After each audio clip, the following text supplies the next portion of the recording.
with spring in the air and spring on my shirt, these past few weeks have been super hectic for me. I feel like there's never enough time to get things done in the day, in the week, in the year.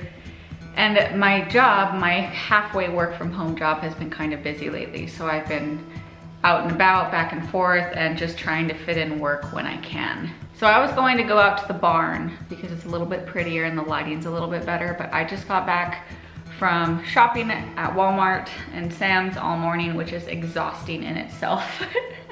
It makes me want to cry. And I sat down in this chair and it was really comfortable. So I'm gonna talk to you guys right here. And I wanted to show you what I've been up to for this past week and all the work that I've gotten done.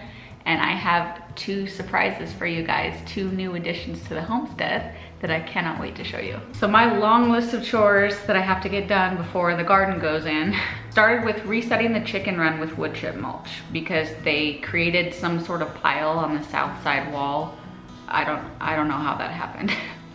But I do use the deep bedding method to keep my chickens healthy in the winter here in the high desert. And keeping this chicken coop filled with wood chips kind of makes a carbonaceous diaper, as Joel Salatin would say, that absorbs their poop and makes basically the smell of chickens non-existent. So I raked all of the wood chips back to the center of the coop, and as they scratch through these wood chips over the winter, they actually break them down into smaller and smaller pieces, almost like sawdust.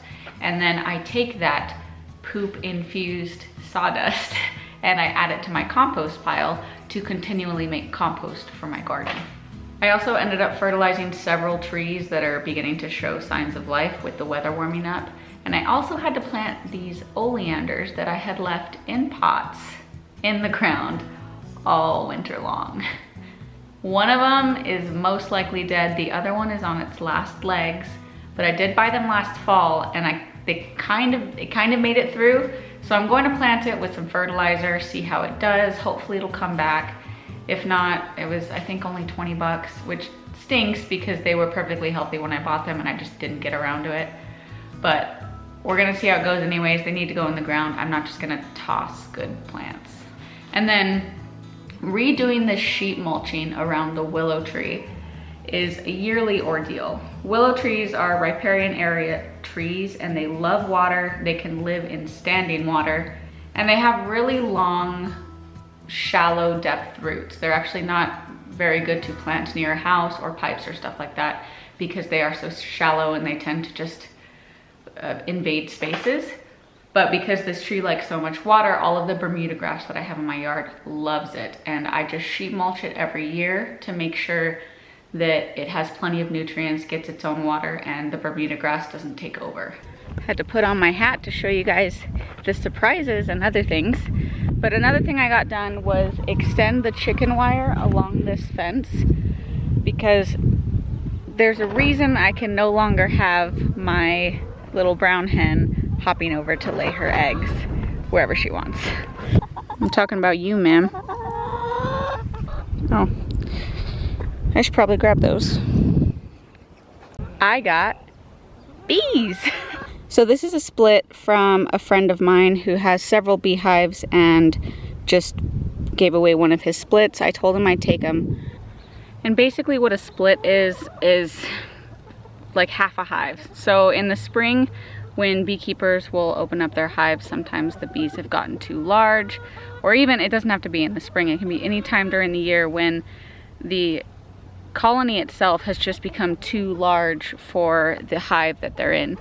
Now you can always add more boxes, you know, make the hive larger, but oftentimes beekeepers will just split the hive. So they'll take a certain portion of the bees, put them in a new hive box, and either introduce a new outside queen, or these bees will essentially create a queen cell and grow their own queen to have a queen for the new hive. Now when hives are split, they're given honeycomb, preferably some honey, just resources to get them started off, and starting off in a smaller box, just like this 5-frame hive instead of a full 10-frame hive. This is so that they can fully establish themselves without having to guard such a large piece of real estate, such as a 10-frame hive. Now I'm gonna leave these guys in this 5-frame hive, for a little while and check on them probably about once weekly. And once they start to fill it up, once I see that they may have a queen in there, I will move them to a larger box. But for now, they're just chilling, getting used to their new territory, and frankly, they're a little spicy. So they're not too bad today, but the day they got moved, they were pretty spicy. And I'm not gonna get any closer than this because I'm not dressed appropriately. But I did have bees last year. I only have 1 or 2 videos from last year, and then my bees ended up coming with a queen who died, and they never made a new queen, and they all absconded. So my first year with bees, which was a huge monetary investment on my part, was a rather large failure, which is why I didn't want to order any more bees this year. So after he brought these lovely ladies over, I had to put a fence back up because Freya, of course, will absolutely try and eat them. And the reason I had to extend the chicken wire on the fence is because this chicken likes to lay her eggs right over here, which means unless I want to put on a bee suit once a day just to get a single egg, she's gonna have to start laying elsewhere. You hear that? Elsewhere.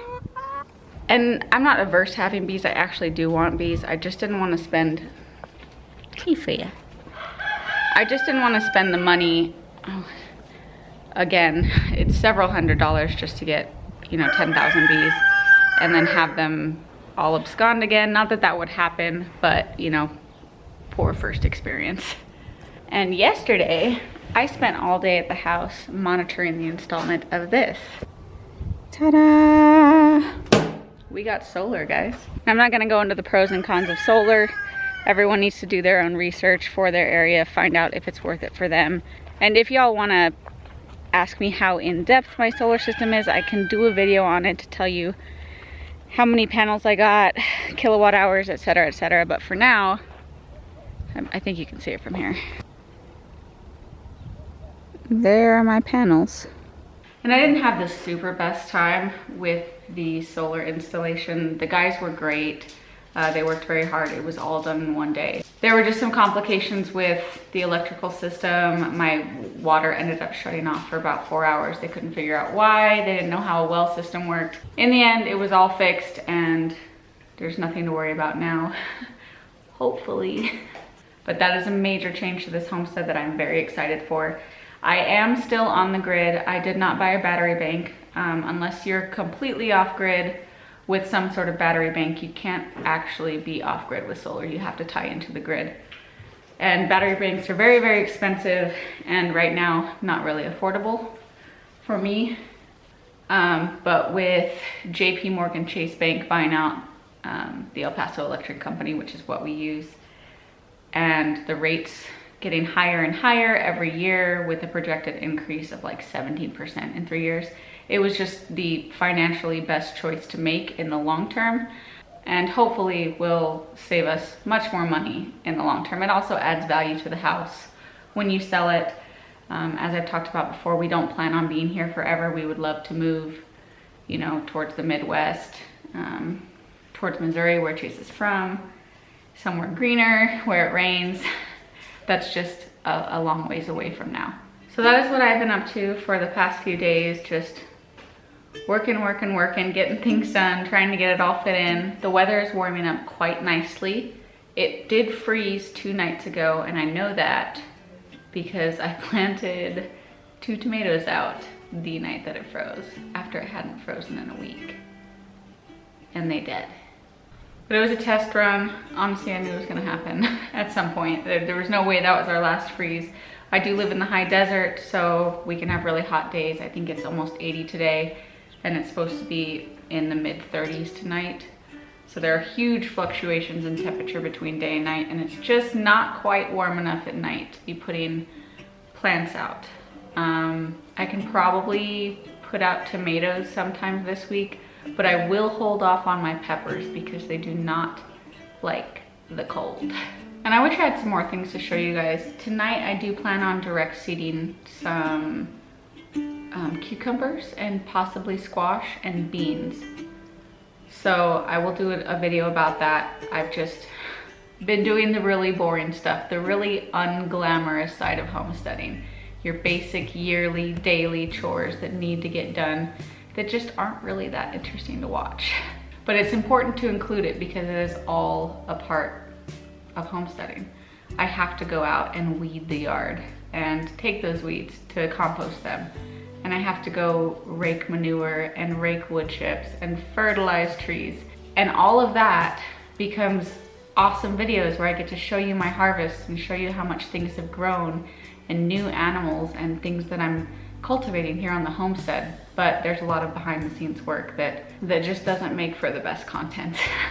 So thank you guys for bearing with me. I don't have much to do today, but I will be putting out a video about direct seeding these crops even in the cold, and also another video coming up involving preservation of harvests and how I'm rotating through my food supply that I've had for this winter in preparation for my new harvest and food that I will be cultivating this year. So thanks for being here. I may or may not take a nap right now. I haven't decided, but I will catch you guys on the next one.